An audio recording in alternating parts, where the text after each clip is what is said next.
actually want to start off by speaking about the importance of majalis. Because we all come to these majalis during Muharram all the time. It's a nice day outside, we could be doing whatever. But why do we actually come to these majalis during Muharram? I want you to think about why you are here right now. God didn't make it wajib for you to be here today. Why are you here? You're here right now instead of being anywhere else. That right there is called love. The love of Imam Hussein. Hold on to that love and be proud of that love.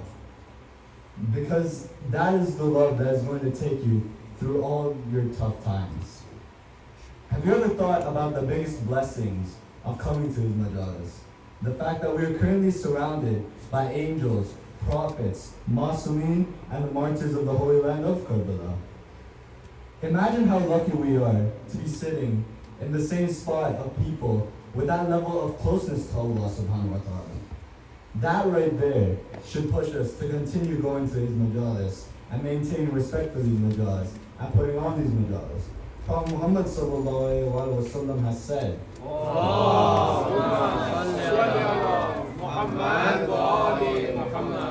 that inside the hearts of the mu'mineen is a fire that cannot be extinguished. That fire is the love of Imam Hussein. If you're deciding between staying home and going to his majalis, our goal should be that it becomes a very clear decision for us. The majalis of Imam Hussein will help you in so many ways that I could be sitting up here speaking to you for hours on how. That is the power of majalis. Salawat ala Muhammad wa ala Muhammad.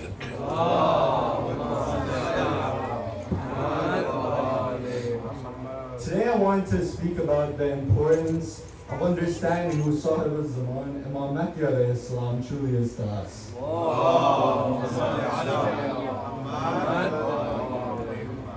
It is really important to understand and examine his life in depth, as he is the awaited savior of our religion, the one who will bring justice and remove all forms of oppression in our world. I'm going to speak about three fundamental concepts and three fundamental questions that will lead us to better understanding who Imam Zaman truly is to us. Number one, who is the 12th Imam? Number two, what is our responsibility during his ghaibah? And number three, what are some of the characteristics of his ashab? And inshallah through this, we will truly understand the purpose of Imam Mahdi. Salawat ala Muhammad wa ala Muhammad.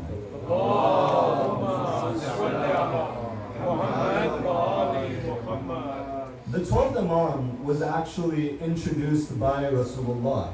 The concept of the 12th Imam didn't really evolve generation after generation. It was introduced by the Holy Prophet. He would say in a famous hadith that if there were only to remain one day left in this life, Allah subhanahu wa ta'ala would prolong that day until a man emerges from my progeny, whose name is my name, and he will fill the earth with justice and equity as it has been filled with aggression and tyranny. Now if you think about this hadith, can you imagine how difficult the task of achieving justice is? Allah is just. He never places a burden upon you that you can't handle. Sometimes we aren't even able to be just in our own homes. Sometimes we'll be unfair with our brothers, our sisters, our parents. Even though we may try extremely hard to be just, achieving justice is a very hard concept. Can you imagine the resilience of the 12th Imam, the wisdom of the 12th Imam, that he will be able to not just fill a home, a city, a country, but the entire world with justice? Today's world is filled with injustice. We see wars going on around the world, millions of people dying. Sometimes we think to ourselves, when is the Imam going to reappear? What does it mean when the Holy Prophet says the earth will be filled with injustice and tyranny, with dhulm? Many of us don't truly understand what type of dhulm the Prophet is speaking about. He's speaking about a certain type of dhulm. Rasulullah once said to his companions, what will be your condition when your woman become corrupt and your youth become sinful, and you stay away from joining good and forbidding evil? They asked him, is this true? Will this really happen, Ya Rasulullah? He would say, yes. And what will be your condition when you join evil and forbid the good?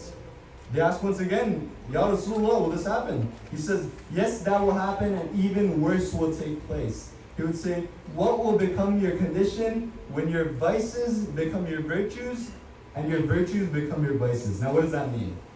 Rasulullah is saying that the type of dhulm he is speaking about is the type of dhulm that will change your entire moral values and turn it upside down. What you know to be good will be bad, and what you know will be bad, what you will know to be bad will be good. So the purpose of all of this, when the time comes that our Imam finally reappears, it is important for us to understand, if we want to be a supporter, we must understand what is good and what is evil. And now to do this, we must make sure that we are connected with the Holy Quran. Because it is the Quran that Imam Zamana will use to revise what is good and what is evil. He will use this to revise ethics in this world. And we must build a connection with the Quran if we want to be true supporters of the Imam of our time. Salawat ala Muhammad wa ala Muhammad.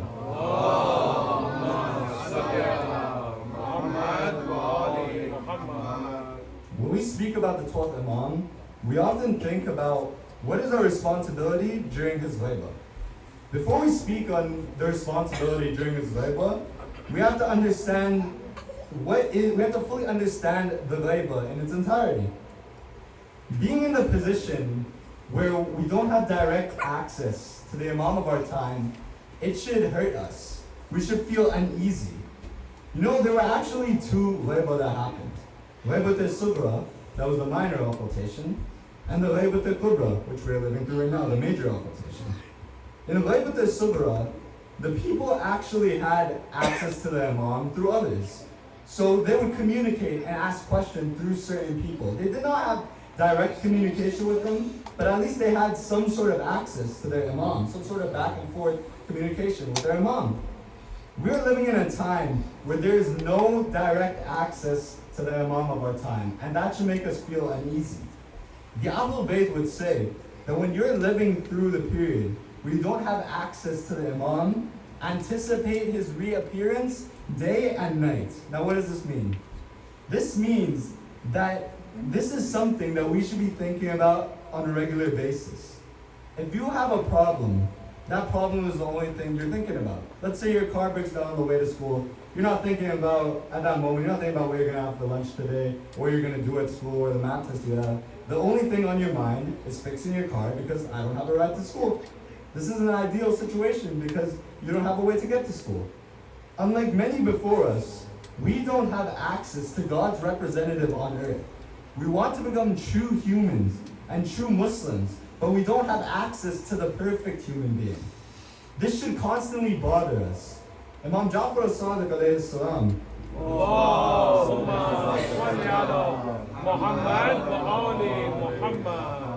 he would say in a hadith, I swear by Allah that your Imam will be hidden from you for a long time. All of the Imams, 1 through 11, they spoke about the ghaiba. This ghaiba is so heartbreaking that one day, one of the companions of Amir al-Mu'mineen, he said, one day I saw Amir al-Mu'mineen sitting on the ground playing with dirt. He had dirt in his hand and he was in deep thought. He approached him. He said, Ya Amir al-Mu'mineen, what are you doing? I see you sitting alone and you are in deep thought. What are you thinking about? The Imam says, I'm thinking about my 11th son and I'm thinking about his ghaiba. Amir al-Mu'mineen then begins to describe the condition of the Ummah during his ghaiba. Imam as-Sadiq, going back to the hadith, he would say, the Imam will be in ghaiba for such a long time that people will be tested. Their faith will be tested. And he will be gone for such a long time that people will start thinking, astaghfirullah, oh, the Imam has probably died by now. And we don't have one with us right now. He will then go on to say, the mu'mineen will cry. They will shed tears due to the pain of being separated from their Imam. Whenever we think of the word gharib, who do we think of? Whose majlis are we sitting? Imam Hussein. But the word gharib can easily be used for the 12th Imam. Because Imam Hussein, he had Qasim, he had Ali Akbar, he had the loyalty of Abbas. Who is the Qasim to Imam Zamana? Who is Ali Akbar to Imam al-Zaman? Who is as loyal to Imam al-Zamana as Abbas was to Hussein? When we raise our hands in dua every day, we need to ask ourselves, how many times have we ever prayed for our 12th Imam? When you love someone, you speak about them. The lover always speaks highly of the beloved. And how can we truly tell ourselves that we love the Imam when we can't even mention him in our duas? The best advice I could give to you is something very simple. You don't need to recite a long dua, a long ziyarat. Just something simple, something small. At the end of every salat, say, Assalamu alayka ya sahib al-zaman. If you can do that consistently, I promise you your life will change. You want to know why? When you say salam to someone, what becomes wajib? A response, right? A response. So you respond with wa alaikum assalam, which means what? It is a dua. And what would happen, imagine what would happen to your life if every day, after every single salah, you're receiving a dua from your 12th Imam, wishing peace upon you. Before I mentioned, there was no direct way to contact the Imam, but I promise you he is always there for you. When Yaqub was separated from Yusuf, he cried so much that he became blind. We should have that level of pain and heartbreak being separated from our Imam. Salawat ala Muhammad wa ala Muhammad. Allahumma salli ala Muhammad wa ali Muhammad. Muhammad wa ali Muhammad salawat. Allahumma salli ala Muhammad wa ali Muhammad. Imam Ali would describe the companions of the 12th Imam. He would say, Imam Mahdi will be the most attractive in physical appearance, and he will be in the most noble of character. When he rises, his ashab will flock to him from all corners of the world. The number of his ashab will be the same as the number of the fighters in Badr, 313. They will be like lions emerging from the jungles. This means that these people will be courageous, not afraid to speak out, even though it may cause them trouble. They will be like iron, meaning tough, resilient, persistent, difficult to break. If they wanted to move mountains, they would move mountains. They will always try to find solutions, even though those problems may seem overwhelming.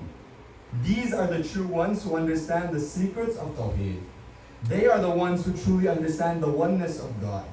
This is why life is truly about understanding the power of La ilaha illallah. Imam Ali would say that these ashab are the ones who truly understand the power of La ilaha illallah. He would continue saying that they would spend the night with tears in their eyes being close to Allah. They would fast during the day as to refine all of their souls. And he would end it off by saying, and I know all of their names. Imagine how noble these 313 people are, that Amir al-Mu'mineen knows their names. He says proudly, I know who they are. These are the names that are the names known in the heavens, but they remain unknown on earth. Meaning, they're not the people who are boastful or looking for any recognition. The only recognition they want is His recognition. We ask Allah to be a part of this ashab. And if not, we are a part of the Ansar, the helpers of Imam al-Zamana. And even if not that, at least we are able to distinguish the difference between good and evil, between what is right and what is wrong. Salawat ala Muhammad wa ala Muhammad. Allahumma salli ala Muhammad wa ali Muhammad. Yesterday we spoke about Abu Abdullah leaving Medina. It was tough for him. All his memories were there. But ultimately he left Medina, and he was very firm on his path. He is leaving to reform the nation of his grandfather. He's made his way now with his woman, his children, his family. Today he arrives in Karbala. Some Muqtals say, when Imam Hussein on his Zuljanah reaches some northern part of Iraq, his Zuljanah stops. Imam tries to make his Zuljanah move, it wouldn't move. It's very strange for Zuljanah not to listen to Imam Hussein. Some ulama have said that they changed the horses 7 times, not a single one would move. We see this instance of Zuljanah not moving one more time. On Ashura, his ashab are gone, He says goodbye to his woman. Bibi Zainab mounts him on his Zuljana. He's ready now to give his life for his mission, but Zuljana would not move. He would say, Zuljana, I know you're tired. Zuljana, from morning you've been with me. Zuljana, you've carried bodies from the battlefield. Just one last task, drop me in the Maidan of Karbala and you're free to leave. Zuljana would not move.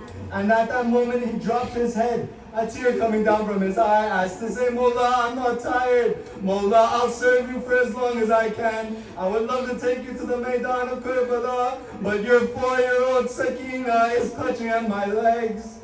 The second of Muharram is here. Imam arrives in this northern desert of Iraq. Zuljana will not move. He summons the Bani Asad tribe. He says, tell me the name of this land. One of them says, this is the land of Nainawa. Imam Hussein says, is there another name for this land? Another says, some call this land Shaq al-Furat. Abba Abdullah asks, is there another name? Is there another name? He's trying to hear one certain name. One person comes forward and says, Mawla, my forefathers used to call this land Karbala. When Imam Hussein hears this, he says to Abbas, pitch up the tents. This is where our blood will be shed. Pitch up the tents. This is where Ali Akbar will give his life. This is where Qasim will give his life. This is where my Abbas's arms will be severed. This is where my Ali Asghar will be buried. The tents are pitched, the caravan is loaded. Imam summons the Bani Asad tribe and he has a strange conversation with them. He splits them up into 3 groups. The first is the men of the Bani Asad tribe. He says, O men of the Bani Asad tribe, there will be a battle here. Our blood will be shed. If you can please dig a grave and bury us. The next group, the woman of the Bani Asad tribe, he says, O woman, there will be a battle here. Our blood will be shed. If your men cannot bury us, if you can all collectively please dig one massive grave and simply put all our bodies inside that one grave. The third group, it breaks my heart how madloom my Mawla was. He asked the small children of the Bani Asad tribe, O children of the Bani Asad tribe, are you Muslim? Yes, we are. Do you recite the kalama? Yes, we do. Ashhadu anna Muhammadan Rasulullah is my grandfather. I am Hussein. If your parents are not able to bury us, please with your small hands, pick up the dirt of Karbala and drop it on our bodies. The Mazlumiyat of my Mawla. When we deal with burials, we don't have to ask, please bury my father, please bury my grandfather. It's a given. Abba Abdullah had to ask 3 groups, bury us, because he knew for 3 days on the hot plains of Karbala, not a kafan, not clothes on his bodies, Imam Hussein was left unburied on the plains of Karbala. Inna lillahi wa inna ilayhi raji'un. Matam Hussein, Ya Hussein, Ya Hussein, Ya Hussein, Ya Hussein, Ya Hussein, Ya Hussein, Ya Hussein.